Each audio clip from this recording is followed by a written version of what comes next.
তুমি তো ঘুরতে গেছো ছেলের সঙ্গে। হ্যাঁ আমি তো এই গেলাম, ভাবলাম এসে সব করব, তুমি শুরু করে দিলা। হ্যাঁ, করে কি দিলাম। করছো? বেড়াতে গেছো, গরমের মধ্যে বাইরে গেছো তুমি, আবার এসে তুমি রান্না বাড়ি করবে। এই জন্য আমি এই যে রুটি কি করছি। করছো দেখাও। এই দেখো রুটি করছি, দেখো বন্ধুরা, এই দেখো রুটি করছি। এটা একটু তাওয়াতে দিয়ে দিই।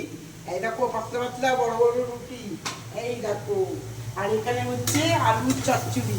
এই যে কালো জিরা কাঁচা লঙ্কা দিয়ে এটা ভাজা ভাজা করছি। করার পরে তারপরে এটাতে একটু ভাজা ভাজা হলে এতে জল দিয়ে দেবো, ভালো করে সেদ্ধ হবে, তারপরে নামিয়ে দেবো। রুটির সঙ্গে খেতে এটা ভীষণ ভালো লাগে।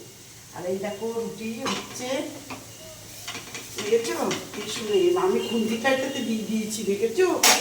দিয়া তো বকবে, এটা দিয়ে তো নাড়তে হবে, নাহলে তো এই নন স্টিকের কড়াইগুলো নষ্ট হয়ে যায় এই সমস্ত দিয়ে নাড়াচাড়া করে। রুটিটা বেলছি দেখো পাতলা পাতলা করে, কি সুন্দর করে বেলছি। গোল হচ্ছে কিন্তু, ভালোই গোল হচ্ছে। দিয়া গোল হচ্ছে না বলো তো? হ্যাঁ হ্যাঁ গোল হচ্ছে। হ্যাঁ। ঠিক আছে তোমরা। তোমার মতন তো আমি পারি না বাবা, তুমি যত সুন্দর করো।